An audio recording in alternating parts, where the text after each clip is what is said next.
അല്ലാഹുവിനെ അറിയുന്ന മഹാന്മാർ ഖുലൂബുൽ ആരിഫീന ലഹാ ഉയൂനു തറാ മാ ലാ യറാഹു الناظرون وأجنحة تطير بغير رسيب إلى الملكوت رب العالمين. അല്ലാഹുവിന്റെ മഹാന്മാരായ ആരിഫീങ്ങൾ, ഔലിയാക്കൾ, അവർക്ക് ടെൻഷൻ ഉണ്ടാവില്ല. ഔലിയാക്കളെ പറ്റി അല്ലാഹു തആല പറഞ്ഞത് എന്താണ്? ലാ ഖൗഫുൻ അലൈഹിം വലാ ഹും യഹ്സനൂൻ. അലാ ഇന്ന ഔലിയാ അല്ലാഹ് ലാ ഖൗഫുൻ അലൈഹിം വലാ ഹും യഹ്സനൂൻ. അവർക്ക് ദുനിയാവിൽ ഒരു വിഷയത്തിൽ ഒരു ടെൻഷനും ഇല്ല. മഹാനായ താജുൽ ഉലമയുടെ ദറജ അല്ലാഹു വർദ്ധിപ്പിക്കട്ടെ. താജുൽ ഉലമയുടെ ദറജ അല്ലാഹു വർദ്ധിപ്പിക്കട്ടെ.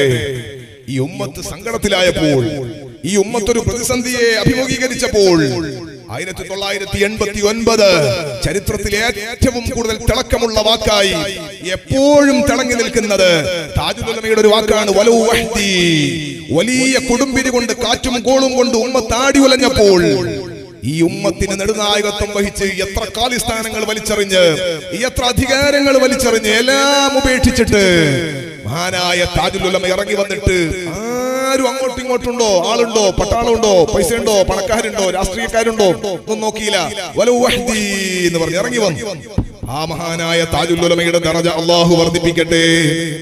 ആ മഹാനായ താജുൽ ഉലമയുടെ പ്രഭാഷണം ഒരു 5 മിനിറ്റുള്ള പ്രഭാഷണമാണെങ്കിലും ആ പ്രസംഗത്തിൽ നിങ്ങൾ കേൾക്കാറുണ്ട്, നമ്മൾ കേട്ടിട്ടുണ്ട്, ഇപ്പോഴും സോഷ്യൽ മീഡിയയിലുണ്ട്. ബഹുമാനപ്പെട്ട തങ്ങൾ ഇടക്കിടക്ക് പറയും, മൻ ഖാഫല്ലാഹ ഖാഫഹു കുല്ലു ശൈ. അല്ലാഹനെ പേടിച്ചോൻ എല്ലാരും പേടിക്കോടാ, എനിക്കൊരു മഖ്ലൂഖിനെയും പേടിയില്ല, ഇനി ഖിയാമത്ത് നാൾ വരെ ഞാൻ പേടിക്കുകയും ചെയ്യൂല. അല്ലാഹുവിനെ മാത്രം ഭയപ്പെട്ടവർക്ക് ദുനിയാവിൽ ഒരു സംഗതിയും ഭയപ്പെടേണ്ടതില്ല. ദുനിയാവിൽ ഒരു സംഗതിയെയും ആലോചിച്ചവർ ടെൻഷൻ അടിക്കേണ്ടതില്ല. ഞാൻ പറഞ്ഞത്, ടെൻഷനുള്ള ലോകത്ത്, സങ്കടമുള്ള ലോകത്ത് ആ മഹാന്മാരെ കുറിച്ചുള്ള ഓർമ്മയെടുക്കലും, ആ മഹാന്മാര് ജീവിച്ചതുപോലെ അല്ലാഹുവിനെ ദിക്റ് ചൊല്ലി അല്ലാഹുവിൽ ലയിച്ച് ജീവിക്കലുമാണ് എല്ലാ സങ്കടങ്ങളും തീരാനുള്ള ഏറ്റവും നല്ല മാർഗം. കാരണം ദുനിയാവെന്ന് പറയുന്നത് ഇതൊരു ചതിവിന്റെ ലോകമാണ്. ദുനിയാവെന്ന് പറയുന്നത് ഒരു വഞ്ചനയുടെ ലോകമാണ്.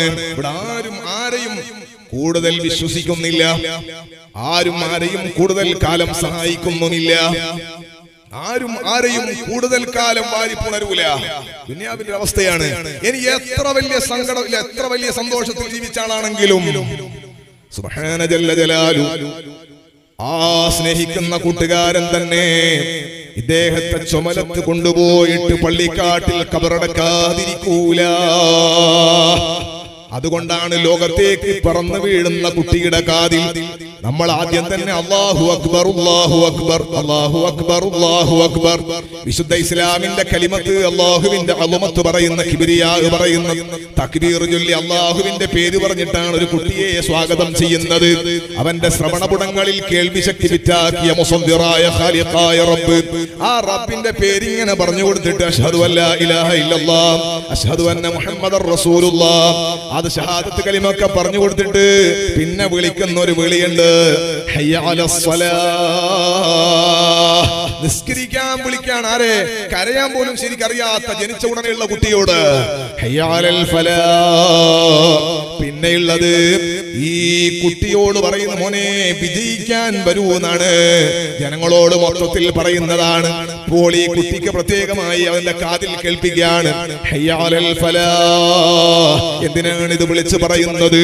ഓ പൊന്നു പൈതലേ, മോളെ, മോനെ, എന്റെ കയ്യിൽ കിടക്കുന്ന കുഞ്ഞിനോട് ഞാൻ പറയുന്നത്, നിങ്ങളെ കയ്യിൽ പ്രസവിക്കപ്പെട്ട ഉടനെ കിട്ടിയിരിക്കുന്ന കുഞ്ഞിന്റെ കാതിലേക്ക് അവനക്ക് വിലക്ക് തിരിച്ചിട്ട് നിങ്ങൾ അവന്റെ വലത് കാതിൽ പറയുന്നത് ഹയ്യ അലൽ ഫലാഹ്,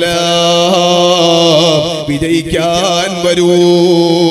എവിടെയാണ് വിജയിക്കേണ്ടത് സഹോദര? ഈ ദുനിയാവെന്ന് പറയുന്നത് ചതിവിന്റെ ലോകമാണ്. ഇവിടെ കുറെ കാലം താമസിക്കാൻ പറ്റില്ല. ഓ പൊന്നു പൈതലേ, മോളെ, നിന്റെ ഉമ്മ നിന്നെ പ്രസവിച്ച സന്തോഷത്തിന് ഈ ലേബർ റൂമിന്റെ പുറത്ത് ലഡു കൊടുക്കാൻ ആളുകൾ കാത്തു നിൽക്കാണ്, ജിലേബി കൊടുക്കാൻ ആളുകൾ കാത്തു നിൽക്കാണ്. ആശുപത്രിയിൽ മുഴുവനും വലിയ ചോക്ലേറ്റിന്റെ വലിയ സന്തോഷമാണ്, കുടുംബത്തിലൊക്കെ വലിയ ആഘോഷമാണ്.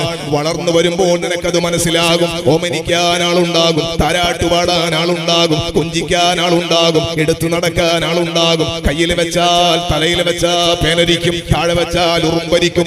വളരെ സന്തോഷത്തിൽ എടുത്തു നടക്കാൻ ആളുണ്ടാകും, അർത്ഥമുണ്ടാകും. പക്ഷേ കുറച്ചു കാലം കഴിഞ്ഞാൽ കല്യാണം കഴിച്ചിട്ട് ഭർത്താവിന്റെ കൂടെ താമസിക്കുമ്പോ, ഇനി ആൺകുട്ടിയാണെങ്കിൽ ഭാര്യന്റെ കൂടെ താമസിക്കുമ്പോ വലിയ സന്തോഷമുള്ള ജീവിതം, ചെറുപ്പക്കാരനാണ്, 10, 25, 28, 30 വയസ്സ്. സുബ്ഹാനല്ലാഹ്. ഇനി എല്ലാം നല്ല വീടുണ്ടാക്കിയിട്ട് ആ വീട്ടിലേക്ക് കുടുംബത്തോടൊപ്പം താമസം മാറാൻ തീരുമാനിക്കുന്ന സമയമാണ്. ആളുകൾക്ക് എല്ലാവർക്കും ബഹുമാനമാണ്, അത്യാവശ്യം തരക്കേടില്ല, പള്ളിക്കൊക്കെ ചോദിച്ചാൽ കൊടുക്കുന്ന പൈസക്കാരനാണ്, നല്ല ധർമ്മിഷ്ഠനാണ് എന്നൊക്കെ തന്നെ വെച്ചാലും പൊന്നുമോനെ, ഏതെങ്കിലും ഒരു വണ്ടിയുടെ അടിയിൽ നീ പെട്ടുപോയാൽ ഇനി ഒന്നുമില്ല, ഉറങ്ങി എഴുന്നേൽക്കുന്നതിന് മുമ്പ് നിന്റെ ഹാർട്ടിന്റെ മിടിപ്പൊന്ന് നിലച്ചു പോയാൽ, സുബ്ഹാനല്ലാഹ്, നമ്മുടെ പ്രിയപ്പെട്ട ഒരു സ്നേഹിതൻ കലാം പടന്ന അല്ലാഹു തആല മഗ്ഫിറത്ത് കൊടുക്കട്ടെ. ഞാൻ അഭിവന്ദ്യരായ ശൈഖുനാ കടാച്ചിറ ഉസ്താദ് ഹഫിളഹുല്ലാഹ് അവിടുത്തെ ദർസിലാണ് പടന്നയിൽ ആദ്യം 1996 ദർസ് പഠനം ആരംഭിച്ചത്. ആ സമയത്ത് അവിടെ ലക്ഷദ്വീപിലുള്ള ഒരു തങ്ങൾ ഉണ്ടായിരുന്നു, മസ്ജിദ് നൂർ കാവുന്തല. നമ്മളെ ഈ കലാമിന്റെ വീട്ടിന്റെ അടുത്തൊരു പള്ളിയുണ്ട്. ആ പള്ളിയിൽ എന്നെ കുറച്ച് നാള് ഇമാമത്ത് തിരൂർ ലക്ഷദ്വീപിലേക്ക് പോയി. അന്ന് പരിചയപ്പെട്ടതായി കലാം. അന്നോന് SSF APUS ഒന്നും അറിയില്ല, ഒരു രാഷ്ട്രീയ പാർട്ടിന്റെ ആളാണ്. ആ സൗഹൃദത്തിൽ 2-3 ദിവസം കൊണ്ട് ഒരു ഉസ്താദിനെല്ലാം പറഞ്ഞ് ഇങ്ങനെ മനസ്സിലാക്കി കൊടുത്തിട്ടാണ് അൽഹംദുലില്ലാഹ് ആ തങ്ങളെ റൂം എന്നാണ് കാവുന്തലയിൽ SSF ഉണ്ടാക്കിയത്. അല്ലാഹു തആല സന്തോഷം നൽകട്ടെ, അല്ലാഹു തആല സ്വീകരിക്കട്ടെ. അന്ന് കടന്നു വന്ന പ്രിയപ്പെട്ട കൂട്ടുകാരനാണ്. നമ്മളൊക്കെ വയസ്സ് 48 വയസ്സ്. അല്ലാഹ് പൊടുന്നനെ യാത്രയായി പോയി. അല്ലാഹുവേ മഗ്ഫിറത്ത് നൽകണേ അല്ലാഹ്, വലിയ സന്തോഷം ബർസഖി ജീവിതത്തിൽ നൽകണേ അല്ലാഹ്. ഞാൻ പറഞ്ഞു വന്നത്, വലിയ സന്തോഷം, എല്ലാവരും ബഹുമാനിക്കുന്ന ആളാണെങ്കിലും ഒന്ന് റൂഹ് പോയാൽ മനുഷ്യന്റെ വിലന്റെ കഥ എത്രയാണെന്നറിയോ? ഭർത്താവ് മരിച്ചിട്ട് വലിയ പ്രശ്നക്കാണ് ഭാര്യ. ഭർത്താവ് മരിച്ചിട്ട് പള്ളി നാളുകൾ വന്ന് കബർ കുഴിക്കലും മറ്റു തകൃതിയായ വിഷയങ്ങളൊക്കെ നടക്കുമ്പോ വീട്ടിന്റെ ഉള്ളിൽ നിന്ന് ഭാര്യ പൊരിഞ്ഞ കരച്ചിൽ. സുബ്ഹാനല്ലാഹ്, മറത്തടിക്കുന്ന, മുടി വലിച്ചിടുന്ന്. എനിക്കും മക്കാരാണുള്ളത് എന്ന് ഭാര്യ ഇങ്ങനെ അട്ടഹസിച്ച് പറയുന്നുണ്ട്. എത്ര പറഞ്ഞിട്ടും കമ്മിറ്റിക്കാരും ഉസ്താദും നാട്ടുകാരും ഒക്കെ പറഞ്ഞിട്ടും ഈ പെണ്ണടങ്ങുന്നില്ല. അപ്പൊ കമ്മിറ്റിക്കാരും ഉസ്താദും കൂടി പറയാണ്, അല്ലെങ്കിൽ തങ്ങളും കൂടി പറയാണ്, എന്നൊരു കാര്യം ചെയ്യാൻ, നമുക്ക് 2 ദിവസം മയ്യത്തവിടെ വെക്കട്ടെ, ഒരു 2 ദിവസം കഴിഞ്ഞിട്ട് ഖബറടക്കാം, അവളെ സങ്കടം കുറച്ചൊന്ന് തീരട്ടെ, സങ്കടം കുറച്ചൊന്ന് തീരട്ടെ, ഒരു 2 ദിവസം കഴിഞ്ഞിട്ട് ഖബറടക്കാം എന്ന് നിങ്ങൾ ഈ കരയുന്ന പെണ്ണിനോട് പറയൂ. അപ്പോഴാണ് മോനെ നിന്റെ വില നിനക്ക് മനസ്സിലാകുക. ഭാര്യ പറയും, ഞാൻ എന്റെ സങ്കടം കൊണ്ട് പറഞ്ഞതാണ്, ഖബർ കുഴിക്കൽ നിർത്തണ്ട, കഫം പുട വാങ്ങൽ ഒഴിവാക്കണ്ട, ഉസ്താദും തങ്ങളും കമ്മിറ്റിക്കാരൊന്നും പിണങ്ങി പോകണ്ട, ഖബറടക്കൽ നീട്ടിവെക്കേണ്ടതില്ല. കാരണം എന്താണെന്നറിയോ?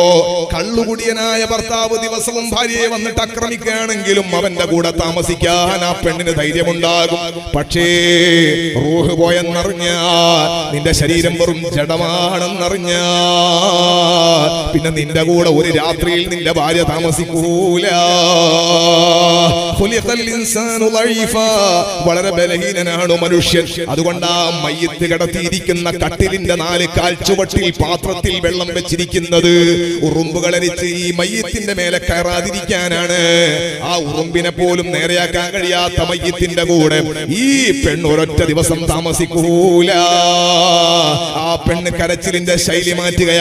ഞാൻ പറഞ്ഞത്, ആളുകൾക്കൊക്കെ ഇഷ്ടമുള്ള ഈ ചെറുപ്പക്കാരനെ എടുത്തുകൊണ്ടുപോയിട്ട് പള്ളിക്കാട്ടിൽ തട്ടുന്നത് കാണുന്നില്ലയോ?